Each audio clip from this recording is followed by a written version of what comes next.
I don't have an intro, let's just get right into this. I love Luigi's Mansion. This game has been a part of my life as long as I can remember, and this will partially be a review of the original Luigi's Mansion in order to convey my feelings towards Luigi's Mansion 3, because without Luigi's Mansion 1, I can't properly describe why I dislike Luigi's Mansion 3.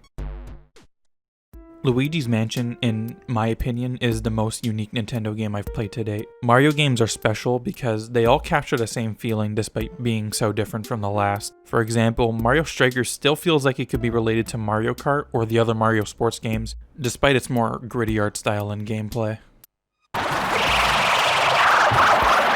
This doesn't mean that they aren't individually unique and important in their own ways, but it does make them feel like Mario games. You're still having a good time and smiling at the funny mustache plumber man and his wacky collection of friends. The reasoning for this is atmosphere and setting depending on what you're talking about. When you play Mario Strikers, this is a party game, which is why despite it being a weird outlier in the Mario game stylistically, it still feels like Mario.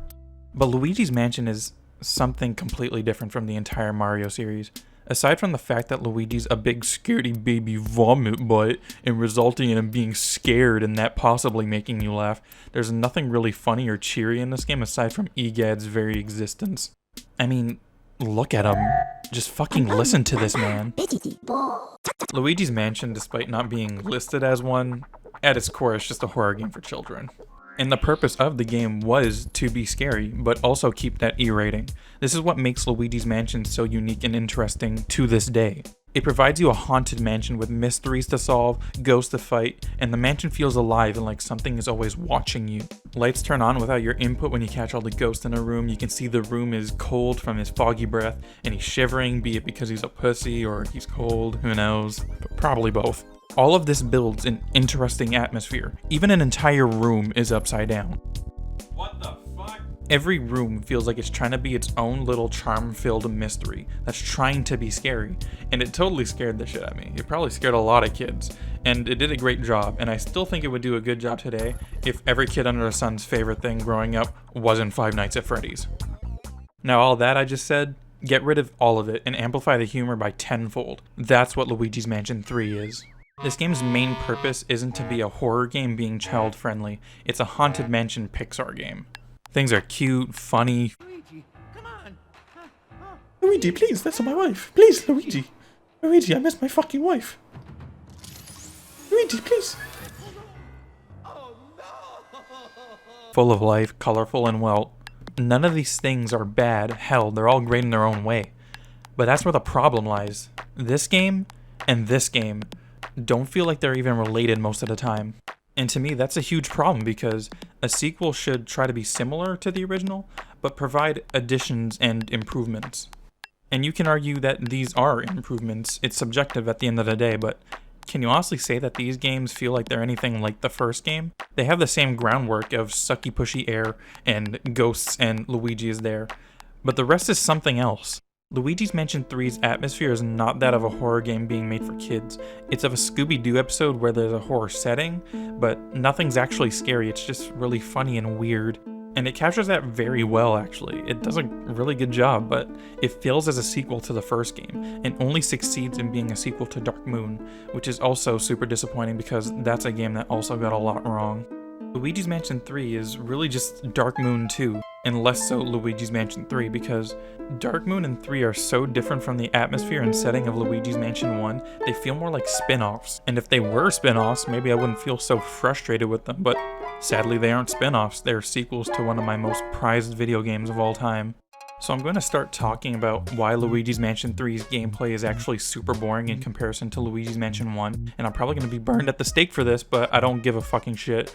I'm someone on the internet with an opinion, therefore I'm right, and there's no room for conversation ever at all in the comments below. So this is going to be a weird comparison, but Luigi's Mansion 1's gameplay is like Halo made by Bungie, and Luigi's Mansion 3 is Halo made by 343. Bear with me, I can explain. Bungie's design philosophy is to nail what they call the 30 seconds of fun. If you aren't having fun in those 30 seconds, your game won't hold the player for long. Your goal when making a game is for the game to be fun and to keep the player wanting to play. Luigi's Mansion nails this 30 seconds of fun despite how simplistic it is. Its main goal is to make you explore the mansion, soak in its dingy dark hallways and haunted corridors, but to also solve puzzles and catch ghosts. Catching ghosts in this game is as easy as flashing a ghost and holding the R button, and moving the control stick in the opposite direction. It's just a rodeo system, but there's something so fun about it, especially when you get more than one ghost in the mix, and it becomes sort of chaotic, but it's never out of your hands. The more you play it, the better you get at it, just like any other game. Sucking up the ghosts never really changes, and yes, there's different weight classes, but you can get better at it even if the gameplay stays the same. That's what it means to capture that 30 seconds of fun. Games at their core are inherently repetitive. It's how you shake up that repetition that grabs the player. Now in Luigi's Mansion 3, they still have the basics of suck and blow and flash and wrangling, but it's how they change it that makes it fail. Wrangling the ghosts in Luigi's Mansion 3 feels less fun in every way compared to the original. All ghosts have inflated health numbers to make up for the fact that Luigi has a new move, the slam. The slam ruins this game's 30 seconds of fun. The slam was fun when you first get it, and then immediately grows stale because of how powerful it is and how it's incorporated into every fight. Why wrestle the ghost taking all its health off slowly when I can just slam it into the ground the moment I get the chance, because all ghosts are designed around this edition. All you're really doing is waiting for a meter to fill up and then mashing A. There's satisfaction in slamming one ghost into another ghost or multiple ghosts, especially the latter, but eventually all that stops being fun because they throw so many ghosts at you. And since slamming ghosts into other ghosts also lowers the other ghost's health, there's little reason to not just start slamming. It's kind of brain dead. Now it's not all bad, it's also the same in boss fights when you're waiting for the meter and then just mashing A for the big damage. If you time it right, you can keep sucking the boss up until they have less health and then do the slam to get more damage, because doing the slam immediately drops the boss ghost and you can drag it on a bit longer before slamming. This makes boss fights go by quicker and has some sort of strategy to it, and I really enjoy doing that, but sadly these small moments can't carry an entire game on its back. And you might be like having your own opinion down in the comment sections like a fucking mad lad, saying, well, it's your choice to use the slam the way you do, and yeah, it is, but the real question is, why wouldn't I? The game provides you that extremely powerful option, why wouldn't I use it? This is something the devs should have thought about, not me. And the people at Next Level Games aren't idiots, they're intelligent people.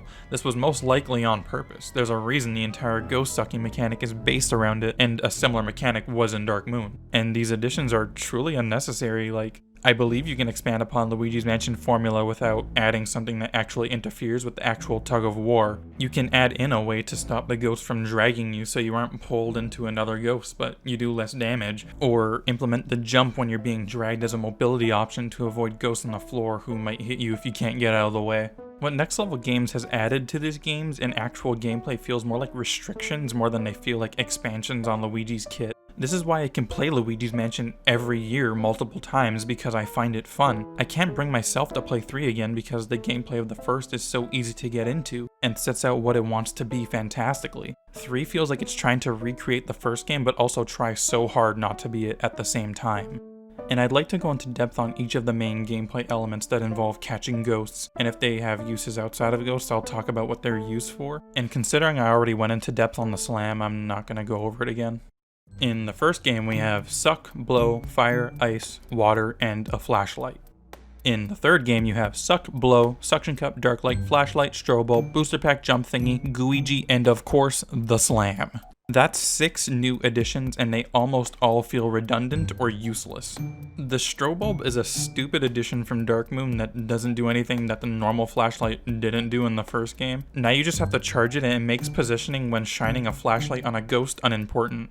It's just added for the sake of being added, or to make things easier for new players to learn an already easy system from the first game. I have no idea why it was added when it just makes the normal flashlight useless. It doesn't add any strategy to the game. If anything, it removes it, because in Luigi's Mansion 1, to get the most out of the flashlight, you'd have to be closer to the ghost for a longer stun. If you're too far away from the ghost, it just leaves immediately. It's pretty easy to learn, but the strobe bulb just removes that entire concept of spacing and balancing a risk-reward system. The suction cup is also another head scratcher for me because it really honest to god only exists for puzzles, and like the rare encounter with a ghost holding something blocking itself from being flashed. It does provide some interesting environmental interactions of picking things up and smashing them into other things, and also being shoehorned into boss fights. So I'm not going to really list this as a negative, but more so just an underutilized and honestly kind of boring addition to the set. Sometimes I forgot I even had it because there's entire stretches of the game where you just don't use it at all. It just feels poorly designed, as if the devs added it in and were like, good, cool, we can use this, and then completely fucking forgot about it for 5 months. And some dude said, hey, what about that plunger thing? And everyone freaked the fuck out because they forgot about it. The booster pack jump thingy also suffers from the same problem, where it actually has less use than the plunger, so much so that I've had multiple friends tell me that they were stumped on a puzzle that I was stumped on because I genuinely had no clue what to do until I remembered that Luigi had a jump that pretty much hadn't been used since the beginning of the game. The only other use is like a get off me tool when you're surrounded by the ghosts, but you'd just be better off flashing them. There's almost no reason to use this outside of puzzles and avoiding floor-based attacks because that's all they were added for, and those things don't appear nearly as often as you'd think.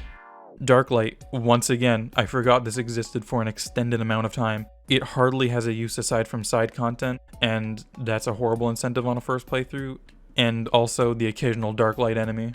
Overall, just a very forgettable addition to your kit.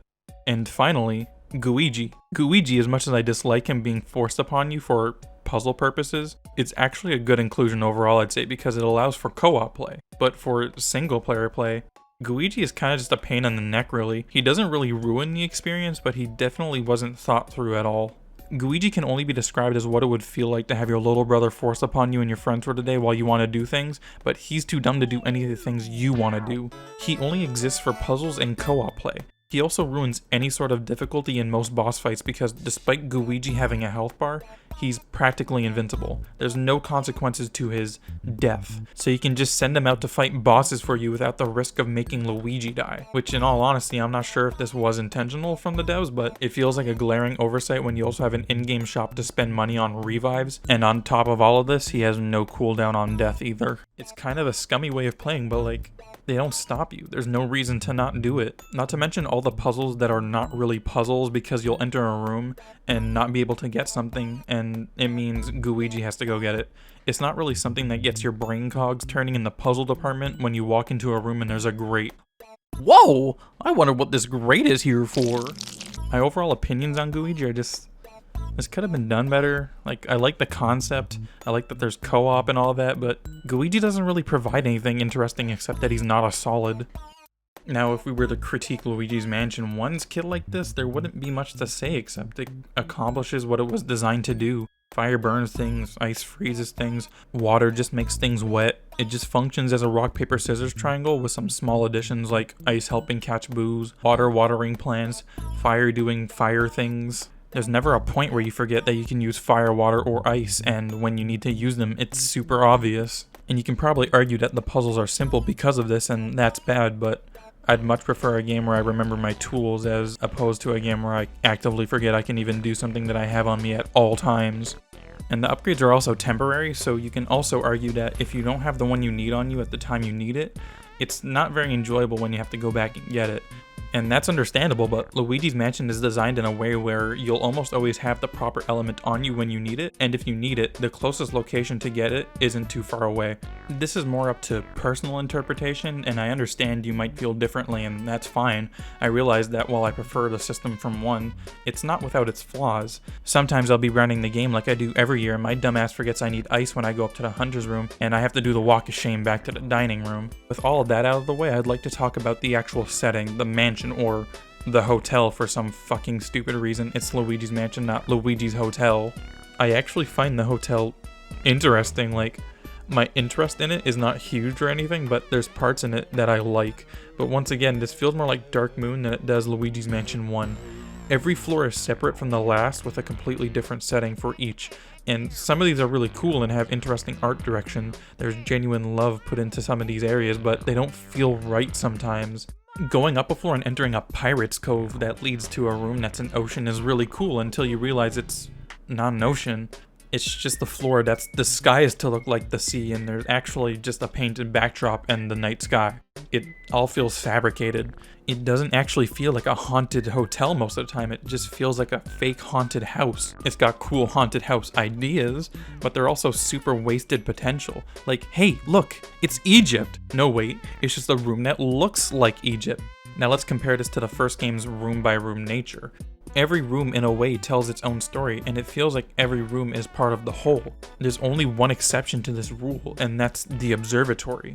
This room is everything Luigi's Mansion 3 should have been when entering those odd floors. You look through a telescope, and when you leave the telescope, boom, the room is merging with this weird space where meteors are falling and you have to shoot the moon with them. It's such a weird and unique puzzle, but it leaves an impact on you when it first happens. It's one of the most memorable parts of Luigi's Mansion. The closest Luigi's Mansion 3 gets to this is the Magician's floor, where doors don't always lead where you think they will, and I actually love that floor. It reminded me of Luigi's Mansion 1 a little bit. It's a very weird and unique floor to all the others where not everything is like it seems. So what if in Luigi's Mansion 3, instead of putting you on a floor that is themed away, what if the floor was actually just that? I feel this would bring so much more life to the game's atmosphere. It still wouldn't have the interconnectedness of the first game, but it would still feel like a genuinely haunted place. While I much prefer the interconnectedness of the first game, this game wasn't really going for that anyways, so they could have just went all out on this concept of each floor being its own out-of-this-world concept. They did a really good job with this on the movie set floor, where when you look through one of the cameras, the set springs to life with puzzles and ghost fights, and it's really cool. But then there's just entire floors that are just wasted potential and are only used for boss fights aside from like the few ghosts that you fight on the way to them. It's genuinely really saddening to see all this potential and it's not being utilized to its fullest. Speaking of boss fights, God, these fucking suck. A lot of the talk before this game came out was that they're bringing back a portrait ghost-esque system, where the ghosts have personalities as opposed to just a generic ghost, but in all honesty, these aren't that much better than the generic ghosts from Dark Moon. They are better, but the bar was so low that it's really hard not to cross it. If you look here on the interesting boss ghost-o-meter, you'll see that Dark Moon's down here, and Luigi's Mansion 1 is all the way up here, but 3 is right about here. Most of the ghosts have an introduction cutscene where it shows their baseline personality and they do weird things in the fight, and that's about as much personality as you're gonna get. There's no lore for these ghosts, who they were, what they like to do in their spare time, why they're here, nothing. They're all just caricatures. Fat cop, DJ, pirate, chef. 1999's The Mummy starring Brendan Fraser. There's nothing interesting about them. I was so disappointed when I went to check the ghosts and there was nothing written up about them or anything. The ghosts in Luigi's Mansion 1 had these descriptions of who they were. They all had names, ages, if you scanned their heart with the Game Boy Horror. They even had quotes and they would give you some personality. For example, Neville likes to read books and he laughs about being able to see you, but Luigi can't see him. He's 42 and has a wife and kids who you also meet. What the fuck does Amadeus Wolfgeist do? Be a joke about Wolfgang Mozart? And play piano, I guess? Like, that's it. Wanna know what does this better? Bogmire. Bogmire is such a great concept. He doesn't speak. His name is a mix of bog and quagmire, which are both different kinds of swampland, which makes sense considering he's very goopy. He has no explanation to his existence other than the Game Boy Horror's biography of him. A product of the mansion's fear and despair. He's not sure who to fear and what to despair these days. He's very mysterious and he's the only ghost with these traits in the game, and it makes him stand out amongst the cast. He's weird and somewhat unsettling. That's what makes him fantastic. This is what I meant when I said I want the portrait ghost back all those years after playing Dark Moon. Not lifeless caricatures that do silly things for a quick laugh or just be general dicks. There's no world building around them or anything to connect them. One of my favorite little trivia facts about Luigi's Mansion is that Nana is a prankster and also has a hint in her diary about how to catch Miss Petunia because she puts ice in her shower. That's honestly a great hint for the player for investigating the mansion. There's more like this in the game. It's so charming and is sort of like a way of showing you that these ghosts were once people and they're all just in the afterlife together because they're all connected somehow, and it brings you into that world with Luigi on his quest through this haunted mansion to find his brother. I just really want another Luigi's Mansion game that captures the same feeling I had 14 years ago playing that game for the first time by myself and how it makes me feel now. And it really saddens me that, considering the success of the third game, that we'll probably never get that again. And while I'm happy for the people that like Dark Moon and 3 that they'll be getting more of something they like, I'll forever be disappointed because we lost something unique and they made it into something else.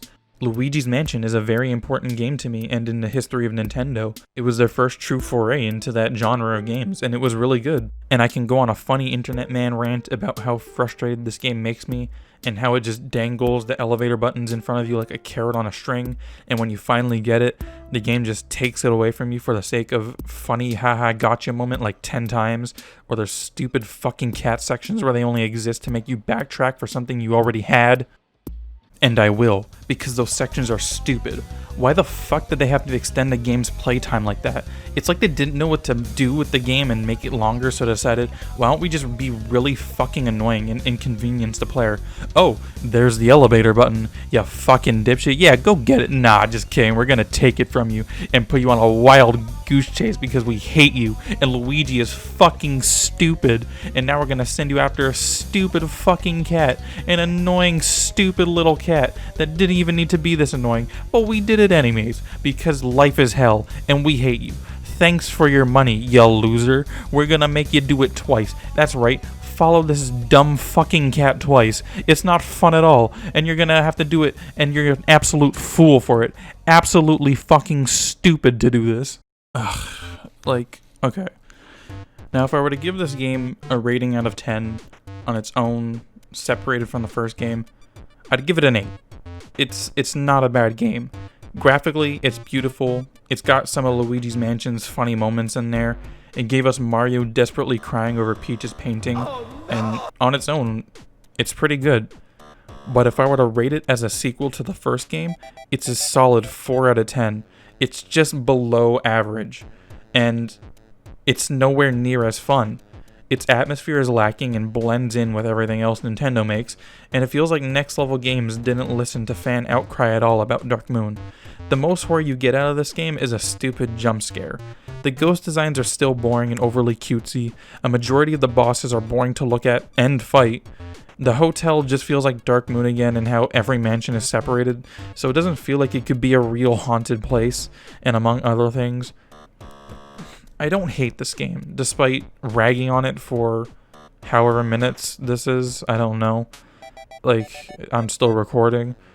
And I just really, really want something like the first game again. And you can't expect me to separate the two when they're in the same series.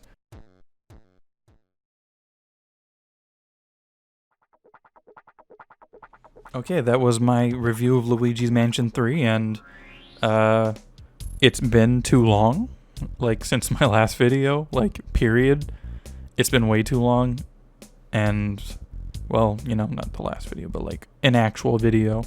So I'm just glad to get this out. I hope you enjoyed watching it.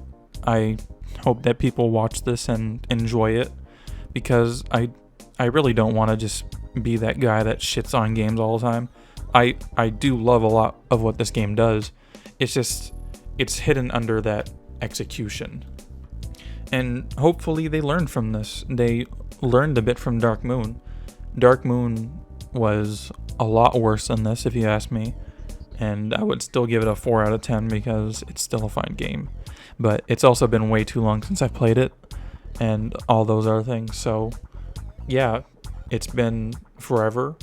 If you used to follow me on Twitter, I'm sorry. Twitter's just a shit website, and they keep kicking me off of it. And I'm going to be trying to open up some more social medias. So if you need places to follow me on, if you want to, there's a Facebook page. I'm going to be having my Discord open in the description as well. And I'm also going to be trying to expand to maybe Instagram if you want to follow me on there. But sadly, I'm kind of off Twitter. If you have other places you want me to be on aside from like the main ones, I don't mind expanding to there too. And hopefully I get my next video out after this one within a month or two. So thank you for watching, and please subscribe.